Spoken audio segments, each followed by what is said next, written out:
Einstein's Planetoid by C. M. Kornbluth, Robert A. Lowndes, and Frederick Pohl. Performed by Paul Lawley-Jones. Chapter 1. Heirs of Spaceflight. Nick Hartnett stepped off the upper lip of the 1,000-foot shaft and floated gently downwards. When he had fallen about half the distance, he reached out for a stanchion, grasped it easily, and pulled himself gracefully into the lounge room of the Columbia. What he saw there was precisely what he expected to see. There was Dorothy Gilbert, curled up in a spring hammock, reading a book. Nick was looking over her shoulder before she knew he had entered. "Bode's Paracliptic Orbits," he read aloud. "Dorothy, don't you ever think of anything but your job?" She looked up, smiling, brushing aside a lock of tousled hair that sought her eye. "Often, Nick. But where would we be if I didn't check my courses against those plotted by a competent authority?" "Just about where we'd be if you do," he guessed, tugging at his ear with long, knobby fingers. "You're my idea of a competent authority yourself." "Thanks, Nick. How are the contracells holding out?" "Wonderfully," he grinned. "It seems as if my father did a fair job of inventing there, though maybe not quite good enough." He knelt and touched a button inset in the floor. Instantly, the metallic luster of it dulled and clouded. Then the cloud seemed to vanish as the floor became transparent. In an instant, it appeared to have vanished entirely, revealing an immense sweep of blackness interspersed with white-hot, tiny specks of light that were stars and planets. Nick stared out at them. The whole field of stars was moving, it seemed, though, in actuality, it was the ship itself that spun on its axis, providing them with the illusion of gravity they required. It was hard for Hartnett to realize that this view was almost brand new to human eyes, that only 20 or 30 people could ever have seen stars and the solar system from this vantage point, outside the plane of the ecliptic. There were 7 persons in the Columbia now, and there had been 18 or 20 in its predecessor which had been reported lost some years before. Those 2 ships, the only ones in the system's Great Armada to be equipped with the counter-acceleration devices that made it possible to venture out of the confines of the solar system, were also the only ones to leave the plane of the ecliptic. "Where's Earth?" Nick asked absently without looking up. Dorothy closed the book on a finger and leaned over the edge of the hammock to look. "It's not in sight now," she said. "Wait until we spin a little farther. Of course, I can't guarantee you'll be able to see it then either, because the ship may hide it. But we'll see. We're looking out one side of the ship, and the Earth is directly in back of us." He snapped off the vision and the floor returned to normal. "As soon as we get the reports from the 2 goops," he mused, "we can start making definite plans for the outing." "We heard you," came a voice from just outside the lounge, and a second later, Bob Vickers appeared, climbing hand over hand against the slight pull of the acceleration that managed to seep through the not-quite-perfect guard of the contracells. He pulled himself into the lounge and turned back, extending a hand to Fred Marquis, who followed him in. The 2 glared at Nick with injured expressions. "So this," stated Vickers sadly, "is how you refer to your loyal aides behind their backs." He turned to Marquis. "Colleague, we may as well tear up that paper and save ourselves further humiliation." Dorothy Gilbert closed her book with a snap. "Far be it from me to poke my pretty nose into your little brawls, but haven't you 2 been rather long in getting the data?" Marquis made a sweeping bow. "Fair lady," he replied softly, "I appeal to your innate sense of justice and fair play. Did or did not our noble captain, on 2 occasions, call us all away from our grueling labor to strain our ears trying to hear an alleged distress signal? Dorothy laughed gaily, shaking her hair away from her forehead. Indeed, our noble captain did. Not only was your invaluable time wasted, but mine as well. I was rechecking the course and had to start from scratch after the interruption. My lady is as gracious as she is charming, bowed Vickers. He faced Nick. We will be generous, sir, and accept your apology. The ship's company, sighed Nick, is reminded that the original Hartnett expedition was not entirely lost. It is to be assumed that they are still trying to contact someone, us in particular. Thus, the careful attention to what appeared to be distress signals. Now, may I suggest that you save your precious time by letting me know what you found? That, murmured Marquis to Vickers, is as close to an apology as he'll ever get. Marquis unrolled a small chart, holding it so both Dorothy and Nick could see. This, he explained, you can check at your leisure, though I am a monkey's uncle if you find anything wrong with it. To sum it up briefly, the Columbia is not only the largest spaceship ever made, but also the fastest and most powerful. Very nice, replied Nick, but that alone isn't good enough. We can still be the fastest thing aspace and not be capable of a voyage to Alpha Centauri and back within the span of a lifetime. If this is correct, interrupted Dorothy, jabbing at an equation with her index finger, then we can do it easily. It's too damn bad, mused Nick, that my father was so secretive about things. Whatever it is we have here, I'll bet he had just as good, if not better, on the Orion 10 years ago. Didn't he leave any notes? Asked Vickers. None. Apparently he feared their falling into the wrong hands in case anything happened to him. The only thing he did leave was Wave N, the one he promised to use for communications. That's what the contracell formula came over. Dorothy's nose wrinkled in puzzlement. I was under the impression, she said, that the contracell formula was radioed to Earth mysteriously, only it was badly garbled, just fractions coming through, and you, Nick, were the only one who could make anything out of it. Partly true, he admitted. The mysterious radio message, however, was something I cooked up to keep the newspapers satisfied. I wanted to let out the publicity that the Hartnett expedition wasn't completely done in, but I didn't want to draw attention to Wave N. The fewer people who know it exists, the better. If I hadn't thrown them off track with a little hocus-pocus, the secret might be out. Vickers blinked. Excuse me, he put in. In this case, I guess I am a goop. But can you explain the contracell to me? I never really got it. I'm no better off, grinned Nick. I managed to get enough data from the radio so as to know how to throw the thing together, but as to precisely what it does and why, I can only guess, and I'd rather not get out on a limb on it. All I know is this. Interstellar travel, to be anything at all, requires really tremendous speed. To get that speed, you have to accelerate like hell, and human bodies aren't equipped to take the acceleration required. Well, what Dad did was to figure out a counter-acceleration device, which he called the contracell for short. All I know is that it blankets the effects of really terrific acceleration, so far as our feeling it goes.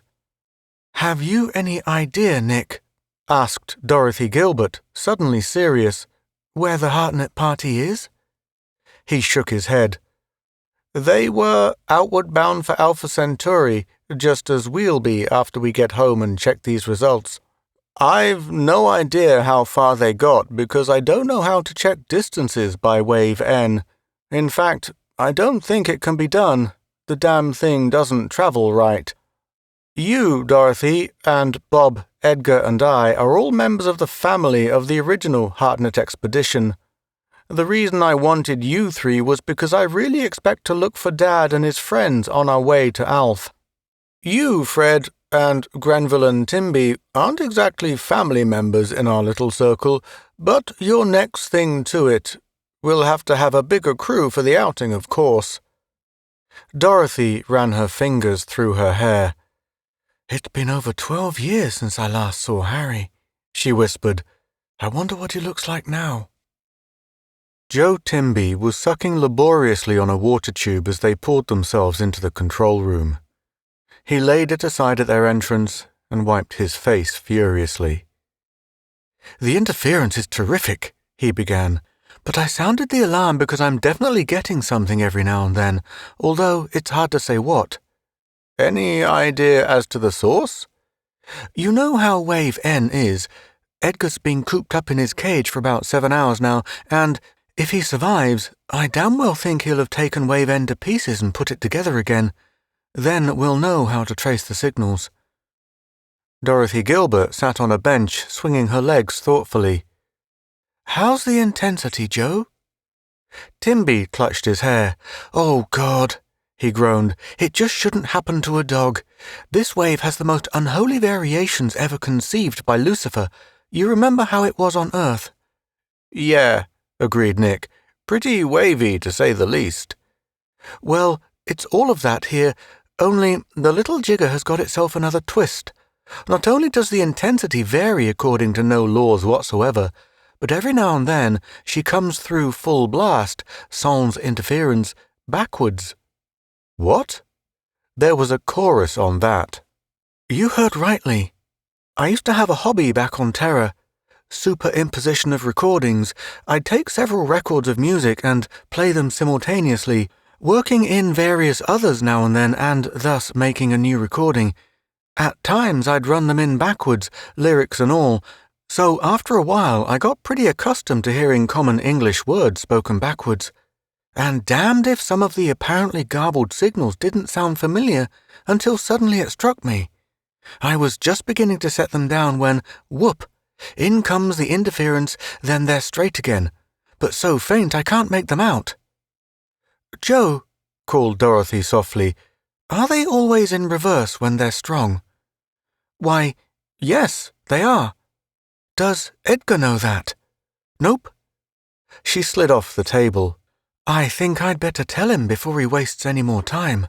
Hold it a moment, protested Nick. I want to see if we can get anything. Is the power on, Joe? Yeah, apparently they stopped just an instant after I rang you. Any idea when they might be on again? Ought to be a few minutes, Nick. I found that they apparently repeat each broadcast 3 times with a few hours interval between units of 3. He shoved a slip of paper over to Nick. Here's what I've managed to make out so far. Nick picked it up, frowning. Not much here. It reads, horribly warped by effects of motion. Then there's a blank. Had to stay and won. Damn, another blank. That's where it either faded out or interference came in, explained Joe. I see. This is where it reversed, eh? Left, and I am, blank space, too slight to lift. That's all. Do you suppose, asked Marquis, that the phrase left and I am might mean that the person sending the signals is the only one left and he's about at his rope's end? Maybe, suggested Bob Vickers. Something happened to the crew as a result of their acceleration. Horribly warped by effects of motion sounds ominous. Perhaps the crew went bats and they had to land to save the ship. Then something happened to them on the planet so that they had to stay and won. Well, maybe he's telling about the ghastly fate of one of them. What about too slight to lift? Reminded Fred. As I recall, said Nick in hushed tones, there was one outstanding bad point about Dad's setup. The contracell controls were pretty heavy and it took a strong man to work them alone. If but one man were on the ship, and he sick or weak from hunger, he couldn't lift those levers. He stared a moment, then added, particularly if the gravity on whatever planet the ship is were greater than that of Earth. I thought the controls were automatic, protested Dorothy. They were, but Dad had manual controls installed just in case. At this point, a wild-eyed, disheveled figure burst in upon them. "I've found them!" he cried in a high, strained falsetto. "They're in a tight little orbit around Proxima Centauri." Dorothy Gilbert took his arm. "Come with me," she whispered. "I have some more data for you. You've done wonderfully." The two left the room, heads close together. An instant later, a faint shriek reached the ears of those in the control room, followed by gibbering noises. Nick made a dive for the exit to find Edgar cackling faintly to himself as Dorothy led him away. There, she soothed. "It wasn't your fault. Now you just go and get a nice long rest, then we'll help you with the new calculations." Chapter 2. Incredible World. "Here it is," exclaimed Dorothy wearily, planking down a sheaf of motors. "If you can follow through on this, Joe, we'll find the missing. We keep on straight ahead at right angles to Earth's ecliptic." She closed her eyes. "Did you know," she murmured to no one in particular, "that Edgar's secret ambition is to purr like a cat?" "How is he?" asked Nick anxiously. "In a drunken stupor. After all he's been through, I didn't have the heart to say no to him. So he emptied an almost full bottle of the rocket blast." She beamed at Nick. "Edgar has a special name for each grade of alcoholate we distill. This is the stiff one." "We'll have to make some more of that," declared Marquis. "Hey-ho, it's back to the primitive. You know, scientists are pretty sure that savages spend most of their ingenuity in figuring out ways to make better and still better hooch. Disgusting, isn't it?" "Hang on to your stanchions," yelled Timby as he pressed a button which would send a warning signal throughout the ship. "We're accelerating." Instinctively they obeyed. Without the contracells, they would have been an obscene mass of mangled protoplasm in the seconds that followed. As it was, they experienced something like the feeling one obtains on the downward sweep of a stiff roller coaster. "Keep a close check on the direction, Joe," grated Nick. The impact of acceleration did not last long, but it was some 5 minutes before they really felt normal again. Timby bent over calculations, a frown working its way across his forehead. "I don't like the way this is working out," he muttered. "Following Edgar's equations?" asked Dorothy, picking up the sheet. She glanced over them quickly. "Nothing wrong here, only—" "Jeepers, you're right, Joe. Stop the bus, quick." "What's wrong?" demanded Nick. "Nothing, except that we've passed them. They're behind us now." Timby's hands flew over the controls rapidly. "Someday, after the contracell principle has really been perfected, we're going to have ships that are practically without inertia so long as the power's on. Ships that can stop dead like that without any terrifying results and go back the way they came, as neat as the ancient trains on their tracks. But we have to decelerate slowly or we're basket cases if anybody ever finds us at all." "Wherever they are," mused Nick, "it's going to be one sweet job finding the planetoid in this space. It'll be practically invisible because of the distance from the sun. We may go by it a couple of times." He jabbed a call button sharply, then spoke into a mic. "Grenville? What's doing? Oh, you are." He turned to the others. "Our chemical engineer is turning his inventive genius to a superior blend of the rocket blast. How lovely." "Noble pastime," put in Dorothy. "The last batch was pretty raw. I think it would have dissolved my teeth if I hadn't swallowed it quickly." "Listen," yelped Nick. "Lay off the monkey business for a minute and attend. Hop down to the observation room and look for a small planetoid. I don't know. It could be any port. Use maximum magnification because it may be small. Oh, big enough to hold a ship about this size, perhaps. Possibly, quite probably dark. Signal us as soon as you see something." "If he's been sampling his wares, he's likely to see anything," suggested Marquis. "That being the case," replied Nick, "you'd better go down and help him, all of you. It's a tough job for one man in any condition." "Coming?" inquired Marquis of Dorothy. She shook her head. "Yeah," he jibed. "Captain's pet." Dorothy bit her lip. "When I think that we almost went right by it without suspecting. Almost missed it completely, I mean." Nick clasped her shoulder, his eyes fixed upon the almost invisible planetoid slowly growing before them.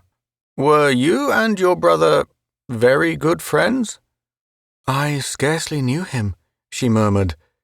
"He ran away from home when I was 7 or 8, and we only saw him once in a while after that. I think it was nearly 6 years after he first hit out before he came back. He was mature then, and I was just a silly adolescent, but I idolized him because he was so famous. He spent nearly a whole month with me, with us, that is, about 4 years before he signed up with your father. But all that seems unreal now. If he's still alive, I'll probably say, 'Hello, Harry,' and kiss him with sisterly affection and be glad he's all right, but it won't really mean much. What about your father, Nick?" He frowned. "Dad and I were pretty close. Matter of fact, I never called him Dad until after he disappeared. It was always Steve. He preferred that. Didn't like his own name, though I didn't know about it for a long time. I could never figure out the relationships between the other kids I knew and their parents. I always felt sorry for them. You see, Steve explained to me once, it's amazing that I got it the first time, that father or dad or pop was something I'd better call him when other people were around, just for the sake of appearances, and when I was in school, why he was my father. But when we were alone together, or just the three of us, Steve, Mater, and I, we didn't have to be formal at all. We were always the best of friends." She drew closer to him. "I'd like to meet Steve." He looked at her as if it were the first time they were meeting. "Steve would like you too," he replied. The alarm clanged for some time before they noticed it. "Sorry," exclaimed Timby as he came into the room. "We've spotted it. It's less than 500 miles in diameter." He eased himself into the control seat and started to shift them into the proper curve for landing. Fascinated, the three stared out the large port at the rapidly increasing globe before them. Unbroken in surface, it loomed before, a seemingly fantastic and impossible thing, a perfect sphere. Slowly, prodigiously slow, they approached, coasting gracefully, for, inertia or no, there was still the great mass of the ship to take into consideration. There was something wrong about this, somewhere. Then, suddenly, the same thought struck all three of them. "It isn't a sphere," voiced Nick. "It just looks that way because of its tremendous speed of rotation." Dorothy wheeled out the Z special camera and turned on the power, let it operate for a full minute. Quietly, they waited for the automatic developing process, then cut the lights and flashed a projection on the panel in the rear of the room which was ideally suitable for a motion picture screen. Eyes glued on the meters, Dorothy adapted the flow of film until the images of the planetoid on the panel corresponded to what they saw outside. "What's the period of rotation?" 100 per minute. That, to put it mildly, is fast. It must be extremely dense to hang together at all, and even then, made of ultra-cohesive matter. As Joe put it some time later, the business of landing on Hastur, as the planetoid came to be known, Marquis first dubbed it that after some legendary elemental wind being. They found out later that Hastur wasn't really the being Fred had in mind, but it stuck nonetheless, was roughly analogous to that of a fly lighting on a spinning top. There was Hastur looming before them in the deeps of space, gleaming like phosphor on black velvet, the pseudosphere of it slowly swelling before their eyes. And there was the Columbia, a great, overgrown cylinder with a turret in the middle, a turret that completely encircled her because she spun too, albeit slowly in comparison to the planetoid, gently curving in to try to light upon the little world's surface. What happened? They should have known, but they didn't. The Columbia swooped down upon Hastur like the proverbial falcon upon its prey. Only, it wasn't as simple as that, because the ship touched the outer fringe of that terrifically accelerated rotating atmosphere and bounced off, ricocheted much like a smooth stone splatting across the surface of water. They weren't ready for that splat. It took them unaware and tumbled them all head over. Luck was with them, and no one slammed into anything sharp or deadly hard. Dorothy nursed Nick's bloody nose and a cut over Marquis's eye which just missed being serious. The second time they tried it, it was with less elan and more caution. They figured that if they could cut in at an angle so close to zero that they were virtually parallel to it, slip in like a hypodermic with the grain, so to speak, they might be able to make it. It was a nice idea, but it didn't work. They were knocked away again, only this time all hands were prepared and no casualties followed. At about then, Edgar staggered in wanting to know what was. Briefly, they told him. Edgar was amazed. He stood there gaping at them, he said, their innocence. Then he raised his hands. "Friends," quoth Edgar, "like little children shall I lead you. Land at the pole." They made it. "It's odd, isn't it?" mused Dorothy as Nick helped her up an escarpment. "What's odd?" Edgar wanted to know. "That, despite the terrific rotation of Hastur, we just don't notice it now that we're here. I know why, of course. Sheer relativity. But it's still odd, no matter how well you explain it." "I know," mused Edgar. "The most common way is that of picturing a caterpillar crawling down the vane of a fan toward the center. The fan is rotating at terrific speed. The fan is on an express liner which is zipping through Earth's stratosphere like nobody's business. The stratosphere is following Earth's rotation, and so on, yet our caterpillar isn't conscious of any motion save his own." They stood silent for a moment, surveying the scene before them. Curving horizons could be seen on all sides, the uneven terrain before them now and then pierced by upcroppings of rock, or perhaps metals. Above them, no sky but space, dotted with luminaries. Far away, a splotch of brightness, their sun. A world of twilight, this was. Behind them lay their ship, a faintly gleaming cylinder, badly scraped and somewhat battered from landing. They'd prepared a sort of berth by splashing the terrain before them with blasts from the emergency rocket tubes, fore and aft, but the landing had still been rough, not the kind which would leave a ship in full dress paint. Somewhere before them, precisely how far they could not know, was the lost Orion. "I think," mused Nick, "that the reason for the odd feeling is that we are so vitally aware of the planet's rotation. After all, Earth is no laggard either, but it's so damn big in comparison to this, and so few people, relatively, have been off it as yet. What I mean is, if your knowledge of Hastur's rotation were strictly theoretical, or if you hadn't seen it from space, the whole thing wouldn't appear to you as it does now." The going was just a trifle more difficult than covering rocky ground would have been on Earth. Vickers had figured Hastur's gravity as 125% that of Earth. "Hold it!" called out Edgar, punctuating the exclamation by easing himself onto the asteroid's surface. "Does anyone know where we're going?" "We're off to find the Hartnets," said Dorothy. "How nice! And where, pray, may they be?" "Right here, somewhere." "Lovely," drawled Edgar. "Just lovely. Have any of you stopped to consider how many days and how many weary miles you can cover on this not-as-small-as-it-looks world without finding anything at all except blisters?" "We tried to contact them," cut in Nick, "but not a peep out of the radio at all. The thing just went dead. I'll have to admit, continued Edgar, that at the very moment I can't think of any better procedure than just striking out in any direction at once. But I rest assured that there is a better way. Therefore, I move that we take it easy until we find one. We could use the ship, said Dorothy. Inadvisable, objected Nick.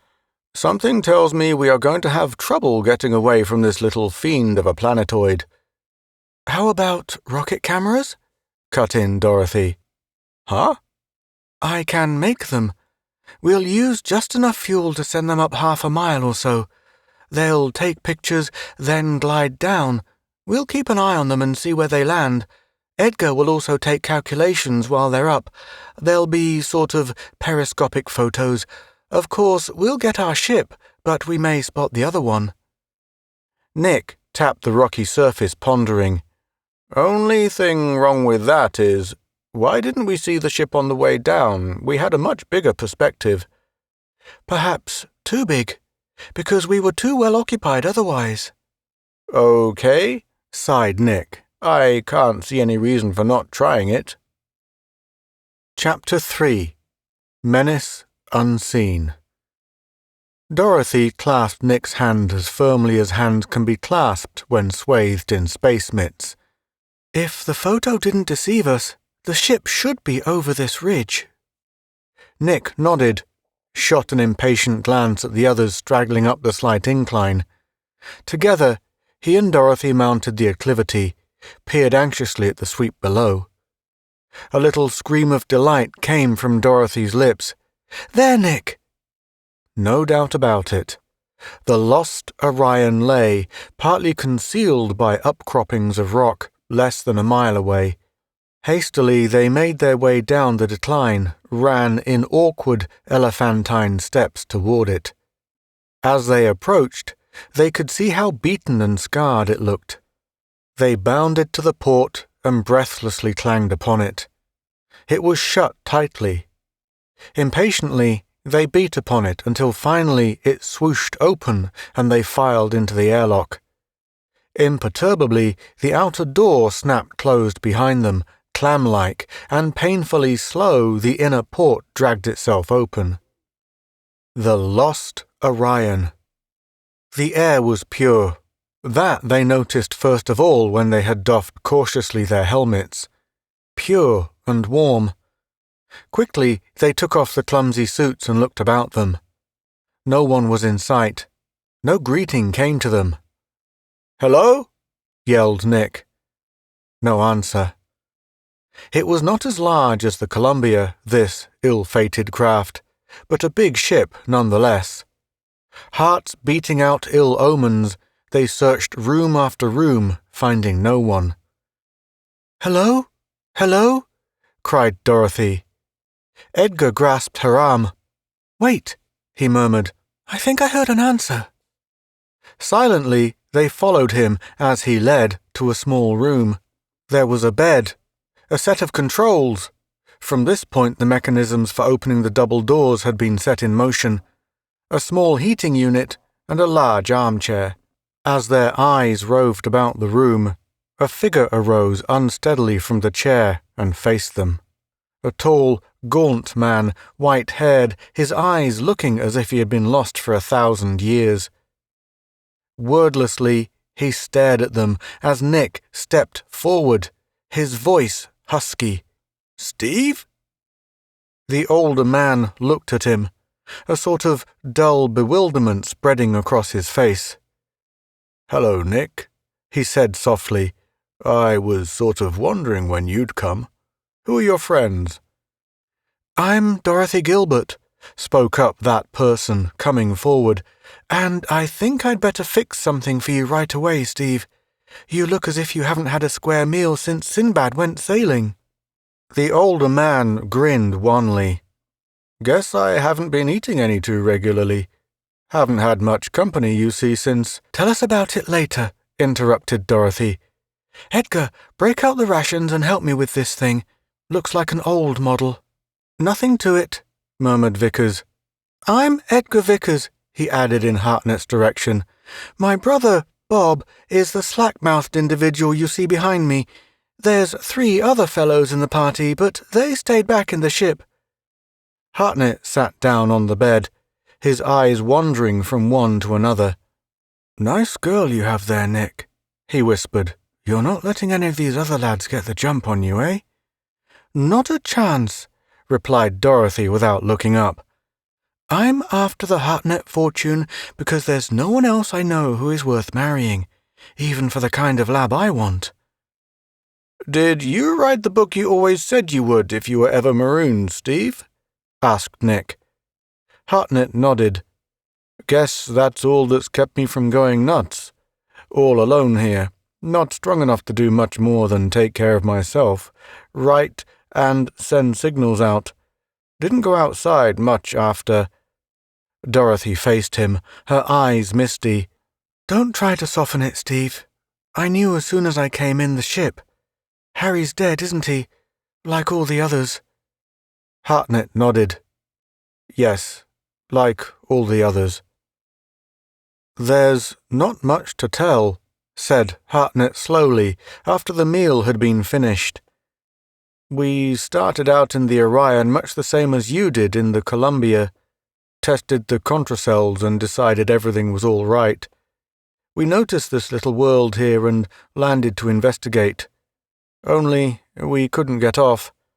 We'd been going virtually at the speed of light, and that warped the fourth-dimensional fields which were a basic part of the contracells. We found that the only way we had of getting off this planetoid was by rockets, and rockets weren't enough. We just slid along the surface, battered up the ship, then stopped. Then we began to find out things about this world. Some of them were interesting, and some—" He broke off suddenly. "Nick, you or none of your party have been out without full suits, have you?" Nick shook his head. "Good. Don't. This little world is full of radiations, a good deal of which are undetectable, but nasty nonetheless. 7 of our party succumbed before we suspected anything was wrong, and 5 more died within the next fortnight from perfectly innocent things which must have acted as catalysts. So far as we know, an ordinary suit is protection, but we can't be sure." "What happened to the others?" asked Bob Vickers. Hartnett was silent for a moment. "When we landed, one of the rocket fuel tanks was ruptured. Not broken open, just cracked enough to let the stuff vaporize and escape. It started to flood the ship gradually before we found out. We drew lots to see who would seal off the rooms where it had already penetrated, knowing that the chances were 100 to 1 that everyone who went would be blown up. It was a suicide job, but those suicides could keep the entire ship from being blasted to free electrons. They did. If you'd come from the other side, you'd have seen the great gaping crater and the hole in the ship." "I don't understand," started Dorothy. "I do," spoke up Nick. "When the Orion left, the only rocket fuel which was any good was HZ7. It had one fault, however. Let any atmosphere get at it, and it would vaporize and seep through practically every known substance, except wax. And that vapor was about 10 times as touchy as nitro. When it went off, you had a terrific explosion. What these fellows did, I take it, Steve, was to seal off the sections from the outside, leaving plenty of room for the vapor to explode, perhaps calculating on its drawing closer while they were at work.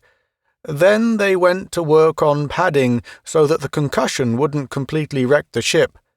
Their only chance of escape was completing the job and getting off before the stuff lit up.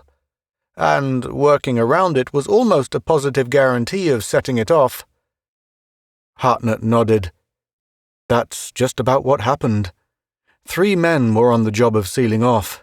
That was the sure death assignment, because they would have to be practically entombed inside. 5 others were on the padding job. They had a chance of not being smashed to pieces by the concussion if the blow held off long enough. But it didn't. Not quite long enough. They managed to get their work almost finished. It was just the sheerest luck that the thing didn't fill the entire ship, or go off before some of us were out of the way. That was when we didn't all wait to put on full suits, and it seemed all right outside. Well, the radiation got the ones who survived the blast. He buried his face in his hands. It seems as if it happened 10 years ago at times, then I feel sometimes as if it had happened yesterday. Dorothy slipped her arm around him. It wasn't your fault. Come, tell us more about the things you found out about this planetoid. He raised his head, brow wrinkled in concentration. There's an odd effect at the horizon. Maybe you haven't noticed it yet, eh? The equator of the world seems to be moving, flowing along the ground. Yow! Exclaimed Edgar. Lawrence Fitzgerald stuff. Huh? Simple, he went on. The speed of rotation of this planetoid at the equator approaches the speed of light, believe it or not. So the equator contracts. Its diameter remains the same, mind you, since it isn't moving along the line of the diameter, but the circumference grows smaller. And that, my friends, he concluded, makes the mathematical pi a variable so far as Hastur is concerned. Geometry on this planet must be hot stuff, a veritable purgatory for mathematicians. How the devil did you figure all that out? Exclaimed Hartnett, a note of awed admiration in his voice. Edgar grinned. I'm not staking my life on it, he said, but it's the only explanation I can think of for the phenomenon you described. Well, you may be right, and then again. The important thing now is to get off Hastur. These radiations are what got most of us. Doesn't make too much difference with me because I'm old. But I'm assuming, he looked at Dorothy and Nick, that you two will be wanting to pair off pretty soon, and I don't think Dorothy would care to start knitting little sweaters with holes for 3 heads in them after she'd had X-rays taken. We'll get off, declared Nick. Our rockets are powerful enough, I think. We'll take what we can from the Orion, and I suspect that you and your book, Steve, will be all, then scram away from here fast. He clasped Dorothy's hand. I only want a hole for 1 head in that little sweater. Joe Timby turned to Hartnett and Nick with a despairing gesture. See? All we do is slide along the ground. I've given her the best blasts we have, and there's the result. A good thing they've found a new kind of rocket fuel in these last years. When Dorothy came in, Nick gripped her hands and clung to her. There was no need for words. Silently, they looked out of the port onto the scene of their prison, grey twilight world with its sky of starlit black. Finally, he straightened up, reached out and pressed the call button which would summon all hands to the control room. There is nothing wrong with the rocket tubes or the fuel, he said softly when all had come. Everything is working as it should work. Our rockets just aren't strong enough to get us off. But the contracells, burst out Marquis bewilderedly. Hartnett shook his head. No good here. Bob Vickers went over to the window and looked out, staring at the landscape as if there lay an answer to their problem. Edgar, he called after a moment, are you sure about what you said about the equator? No guarantees, but it could very easily be that way. Then mightn't an object at the equator be thrown off the planet by centrifugal force? Edgar turned to Nick. It might. Matter of fact, it should. Hartnett bit his lips. It's a long chance, he said, but still a chance. If the ship will hold together under the terrific punishment it would have to take, sliding along the ground on our rocket blasts, then we may be able to do it. Okay, declared Nick. Everybody get into spacesuits, make sure the air-making apparatus is in order, and take your stations. We've got to have lookouts covering all sectors to spot any possible punctures of the hull. As soon as everybody's checked from their posts, Joe, let her rip. Chapter 4. Ordeal. They clung to the stanchions, watching the rocky surface of Hastur lurch by them, even in the protection of their suits, horribly jolted by the choppy acceleration. They clung, wondering how long the Columbia would stand up under a type of punishment for which it had never been designed. "Something's wrong," complained Timby. "The fire should take place so that, to my limited senses, it seems continuous. It isn't doing that at all." He pressed a button. "I can sense a distinct interval between the release of the firing apparatus and the explosion, and another interval before the reaction shoves us ahead." "Look at the stars!" cried Bob Vickers. They glanced in the direction of his pointing finger and gasped. Above them in the inky blackness were no longer the tiny pinpoints that they had been seeing so far. They had become huge globes of multicolored light, and there was one immense thing which visibly swam in the ether. But it was more than just that. Way out beyond the globes, which looked like glowing baseballs and basketballs, they caught a flashing something. It grew visibly as they watched, swelled until it seemed that it must batter its way through the mass of luminaries around them, send them in flaming ruin down the surface of the little world. Huger and more terrifying it grew, like a movie close-up, until it filled the entire vista of the heavens. The light should have been blinding. It should have burned out their brains, yet they could behold it without so much as being dazzled.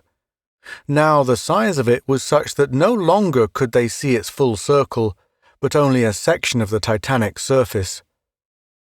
Abruptly, the smooth aspect of it faded, and sharp prominences began to appear. It was no perfect sphere, this body, but a roughly circular mass, shot through with enormous cracks, riddled with holes, jagged with mountains. One spire-like protuberance seemed to be pointing directly at them, aiming itself at the ship. Paralyzed with mingled amazement and terror, they stood, bracing themselves for an impact which would destroy them utterly, volatilize them and the ship with such titanic swiftness that their consciousness would be obliterated before any sensations of it could reach them. They would see the destroyer almost upon them, and that would be all. But they were wrong. It screamed down out of the night of space above them, not touching their ship, seemingly a good distance away. No concussion wave struck them, yet they saw the surface of Hastur cleft and crumpled before them, saw the monster bury itself in the planetoid.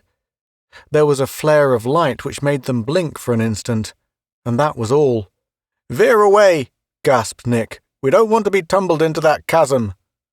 Timby's fingers darted over the controls, and they were lurched sidewise as the Columbia went off at a tangent to their former course.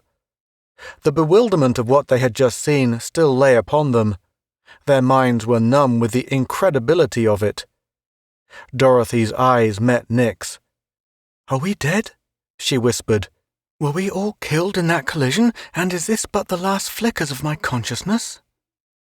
"I was wondering that too," came Nick's voice over the space phones. "But it couldn't be so if it occurred to you too. There's some simple explanation for all this, but for the life of me, I can't think what it is." "Oh," said Timby. "More fireworks." Before them loomed a vast cliff wall, so high that they could not see its top. It had not been there an instant before. Somehow they could not feel the horror of a few moments back, yet they braced themselves again for a shock. A sudden jolt wrenched them away from the stanchions. The ship came to a stop as a warning light flickered ominously on the control board. Yet as they picked themselves up, the cliff had disappeared. It was not behind them, and before them stretched the familiar surface of Hastur, above them the velvet of space, flecked with pinpricks of light. "A puncture!" cried Nick. He grabbed the speaker. "Nick!" came the voice of Marquis. "There's a hole about the size of a soup plate in Sector 7. Don't worry, we'll be sealing it off directly, and we've locked it off. Call you back when it's done." "Okay, be careful." He turned to the others. "We'll be on our way shortly. Anybody see that pit we turned off our course to avoid?" "It's gone, Nick," said Hartnett, "but the show's still on." He nodded toward the port. Something was coming over the horizon. something that looked partly like an arm and partly like a molten river. It was both a flow and a wriggling, and, as they watched, another glowing thing snaked up from behind the distant ridges. This second thing went straight up into the sky, curving out as if looking for something upon which to swoop. And now the main body of the thing began to be visible. It was vaguely conical, with the apex inverted, the arms of it issuing forth from the sides. A single glowing eye bulged from the top. "It looks nasty," said Nick, "but I don't think it's very powerful." "It might bang us up a bit, though," added Timby. "The beastie is after something. Look at the way those 3 arms are swishing around." The thing was virtually monochrome except for the jet black of the single eye. The arms were flailing in the general direction of the ship, coming closer with each cast. But apparently it had not reached them yet. "Do you suppose it can't see well?" asked Dorothy. Before anyone could answer her, the creature had already acted. For caught now in one of the brilliant arms was a flattish, many-legged thing, looking more like a centipede than anything else. It had a barbed tail like a scorpion and was writhing and trying to spear the other desperately. But the hunter had calculated well and encircled its prey in such manner that the barb could not reach it. Closer to the brilliant body the struggling thing was borne. Then a slit appeared in the side of the victor, and a deep red orifice grew. The flattish creature was popped into this. The cavity closed with a snap, and again the shell of brilliant cone thing seemed to be unbroken. "Nice fauna here," remarked Nick. "Did your party ever meet up with that beauty?" Hartnett grinned. "In a way, but watch closely now. There's more to come." The bright cone rested motionless on the ridge, 2 of its 3 arms lying motionless.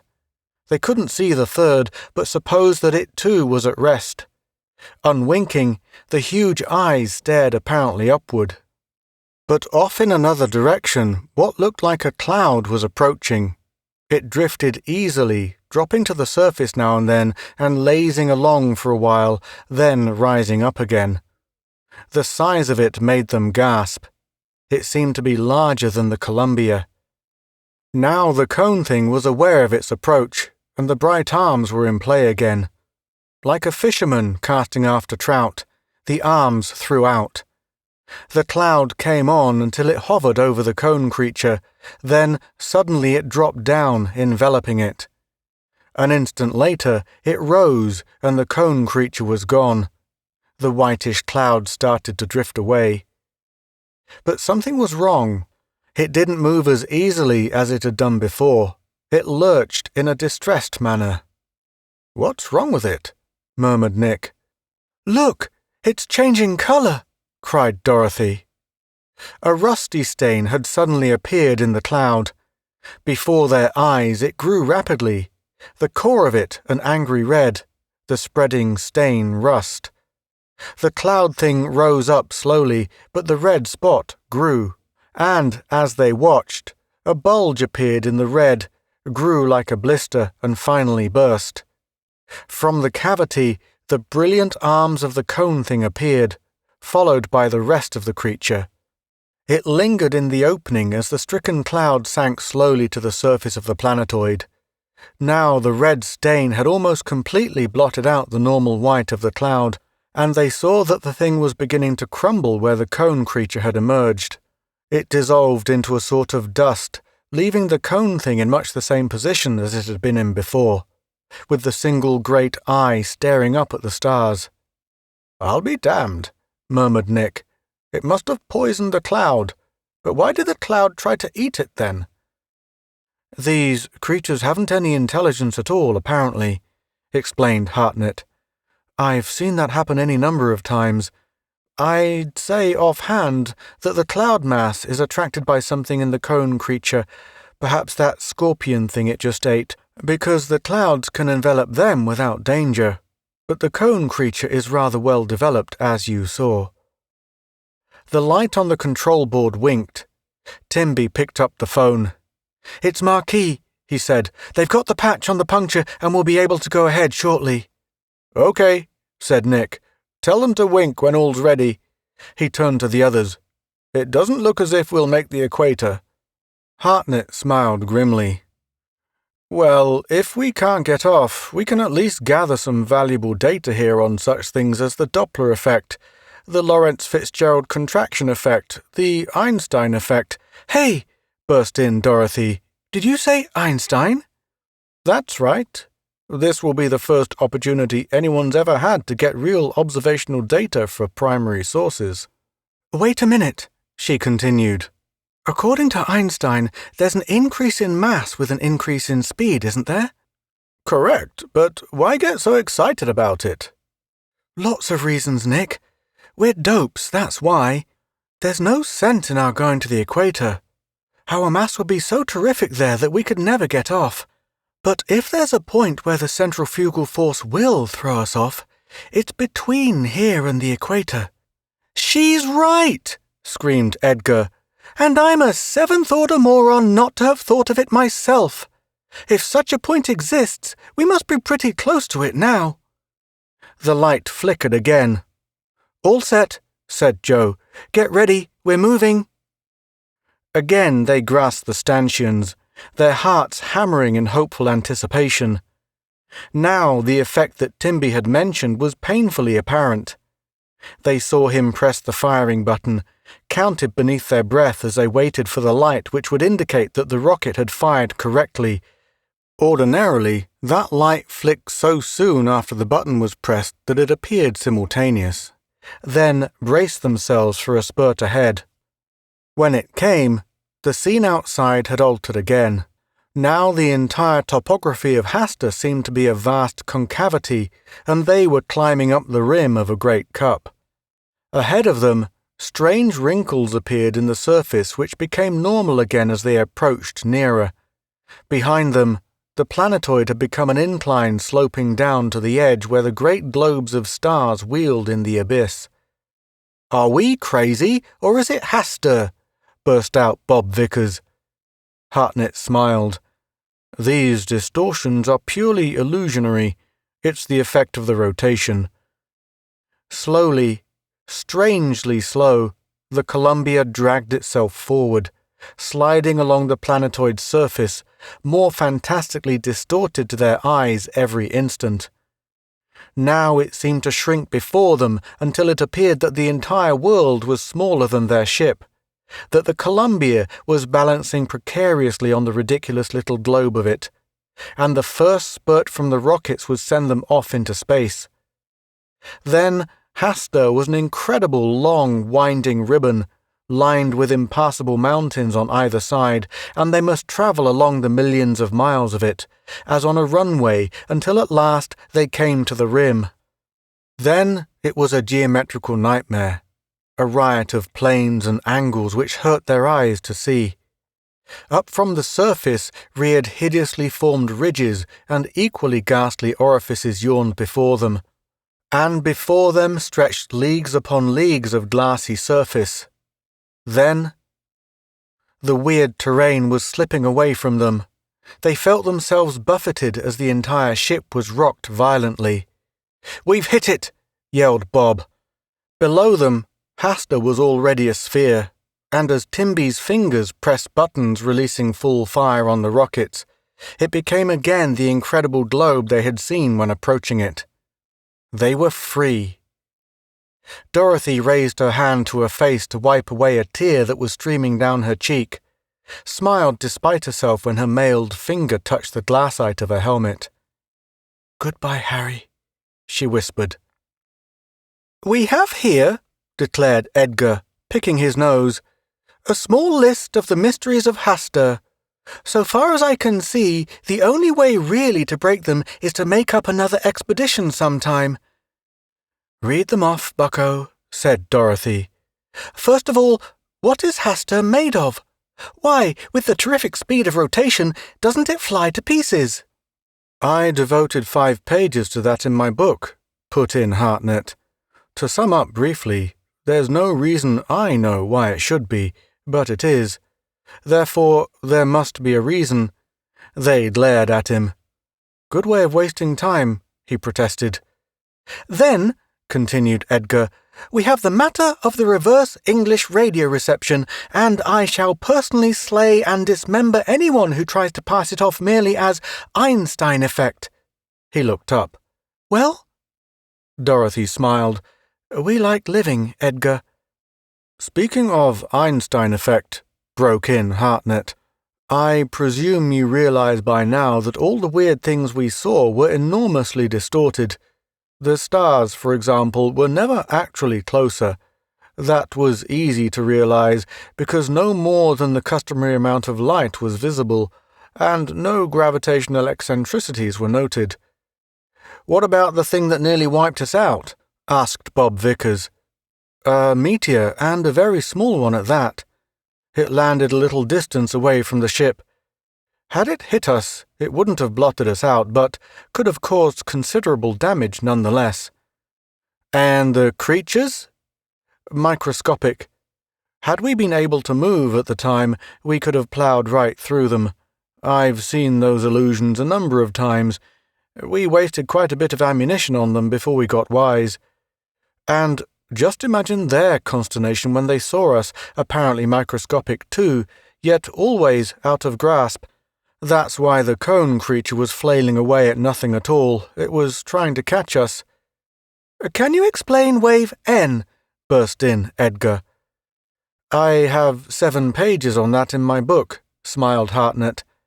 "Summed up, I say, wave N was discovered while we were looking for something else. We played around with it until it began to sit up and say, 'Uncle.' We don't know from nothing about it." Nick puzzled. "What kind of a book is this, Steve?" Hartnett laughed. "A joke. A beautiful joke on the dear public. 300 pages of pompous drivel, harebrained speculations, pseudoscience, and what-not. I made a solemn vow many years ago, Nick, that if I ever became an explorer, I would write a book to end all travel books, in retaliation for the ghastly piles of dung about which pedants rave so heartily and which are crammed down the throats of otherwise innocent schoolboys. Here on Hastur, I had the time to do it, and it was a good way of keeping my spirits up. Oh yes, I worked on solid stuff too, but that isn't for public consumption. Too deep." "But seriously," broke in Edgar, "haven't you any idea as to the reason for the signals in reverse English?" "I don't want to be personally slain and dismembered, Edgar. That taboo explanation, very frankly, is the only one I've found so far. The signals were warped, unless you want something utterly fantastic, like they're traveling around the universe or being slipped through the continuum." "What does that mean?" asked Dorothy. "Nothing. It's a sort of gibberish which some people use to explain things otherwise inexplicable." He paused as the familiar figure of Grenville, wreathed in beatific smiles, entered the room. "What's in the bottle?" "I have here," sighed the chemical engineer, "the Ne Plus Ultra of our own private rocket blast. It's smooth." "Yeah? What happened to your fingernails?" "I got hungry. Okay, if you don't trust me, I'll sample it first." He uncorked the bottle and took a mighty quaff of the curiously coloured contents. "If he starts rolling over on the floor, kicking feebly, we'll know that it's a good roach spray, if nothing else," observed Edgar. Hastur was behind them now. Soon the contracells would be flashing them back to Earth. Dorothy drew close to Nick, glad that the cumbersome suits were no longer necessary. It would be a little blue sweater, she thought, just for luck. You have been listening to Einstein's Planetoid by C. M. Kornbluth, Robert A. W. Lowndes, and Frederick Pohl. Performed by Paul Lawley Jones.